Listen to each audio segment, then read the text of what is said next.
अब हम मॉडिफायर की एक प्रैक्टिकल एग्जांपल देख लेते हैं, उसको चलाकर और फंक्शंस में अप्लाई करके देख लेते हैं। मॉडिफायर को बनाने का तरीक़ेकार, आप मॉडिफायर का कीवर्ड यूज़ करेंगे मॉडिफायर, और आपने कह दिया वेरीफाई एज।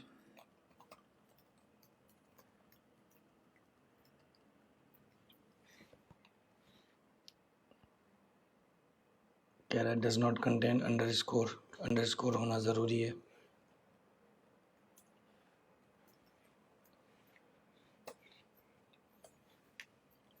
अब आपने एक फंक्शन बनाया,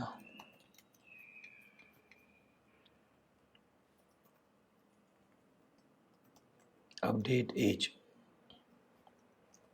पब्लिक व्यू,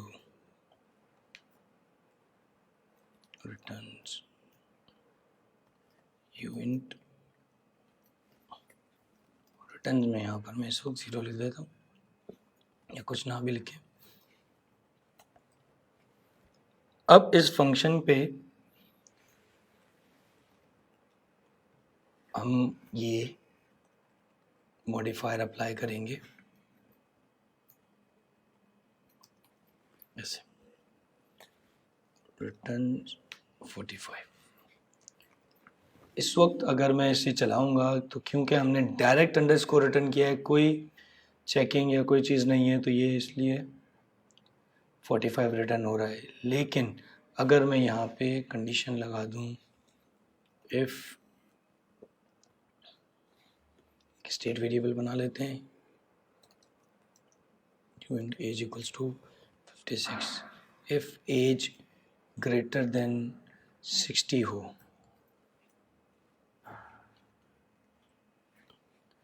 तो अंडरस्कोर, यानी कि जिस फंक्शन पे ये मॉडिफायर लगा है उसको एग्जीक्यूट कर दे। अंडरस्कोर का मतलब ये कि जिस फंक्शन पे भी ये मॉडिफायर लगा है, क्योंकि एक मॉडिफायर मल्टीपल फंक्शंस पे लग सकता है, तो जिस फंक्शन पे ये मॉडिफायर लगा है उस फंक्शन को एग्जीक्यूट कर दें। तो यहाँ पर हमें सिर्फ अंडरस्कोर लगा दिया है, और अब वेरीफाई में चेक हो रहा है कि अगर स्टेट वेरिएबल ग्रेटर देन 60 है तो ये फंक्शन चलेगा। तो अब हम देखते हैं आउटपुट,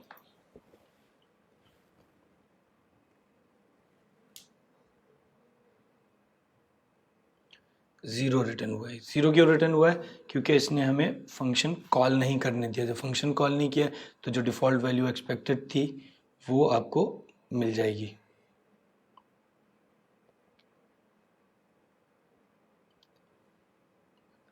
अब अगर इसको मैं 65 कर देता हूँ स्टेट वेरिएबल को, और फिर चेक करते हैं,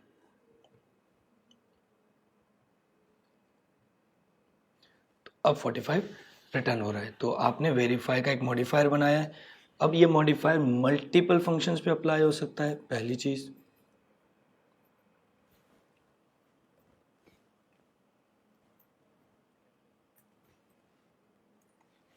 हमने 2 फंक्शन बनाए और दोनों पे ये वेरीफाई एज का फंक्शन लगा दिया। यहाँ से फॉर एग्जांपल यूनिट की जगह बूलियन रिटर्न कर देते हैं। अब इंटरनल लॉजिक कोई भी हो सकती है, समझने की बात यह है कि मॉडिफायर लगाकर आप उसको कैसे फिल्टर कर रहे हैं किसी लॉजिक को। तो इस वक्त हम अगर इसको डिप्लॉय करें, अपडेट एज 2, तो फॉल्स रिटर्न हो रहा है क्योंकि मैंने फॉल्स रिटर्न किया है। ट्रू कर देता हूँ,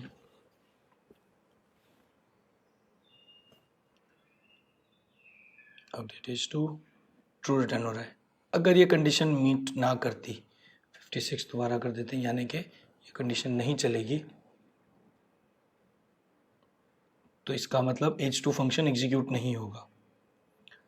तो अब डिफ़ॉल्ट वैल्यू क्या रिटर्न होगी हमें?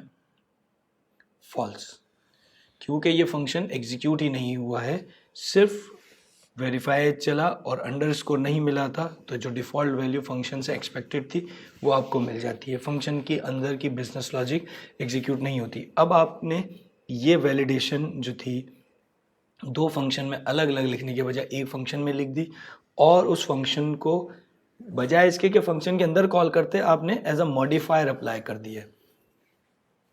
इसके अलावा अगर मैं इसमें पैरामीटर रिसीव करना चाहता हूँ, फॉर एग्जांपल यूनिट ए, और मैं कह रहा हूँ कि अगर a ग्रेटर देन 60 हो तो इसको कॉल करो। अब यहाँ पे मुझे वेरीफाई एज को कॉल करते वक्त या तो मैं कांस्टेंट पास कर दूं 67,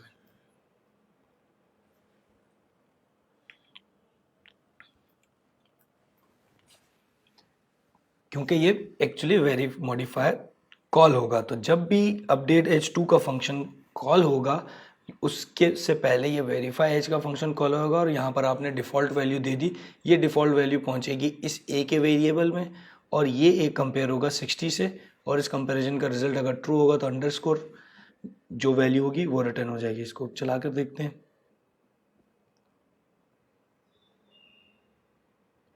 अपडेट एज 45, क्योंकि 67 जो है हमने पास किया था यहाँ पे वो ग्रेटर था 60 से।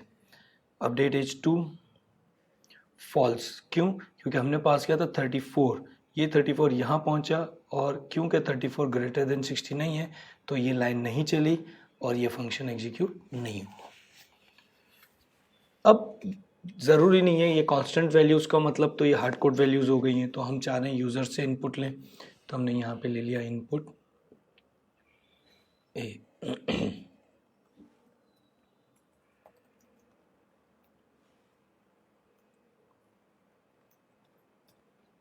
वेरिएबल के नाम सेम रहने से कोई फ़र्क नहीं पड़ता, लेकिन कन्फ्यूजन से बचने के लिए इस वक्त मैं वेरिएबल के नाम डिफरेंट कर रहा हूँ।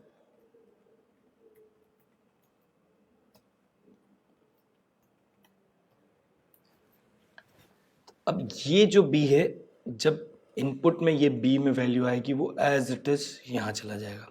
ये जो c है जब इनपुट में वैल्यू आएगी एज इट इज़ यहाँ चला जाएगा। अब हम इसको एग्जीक्यूट करते हैं।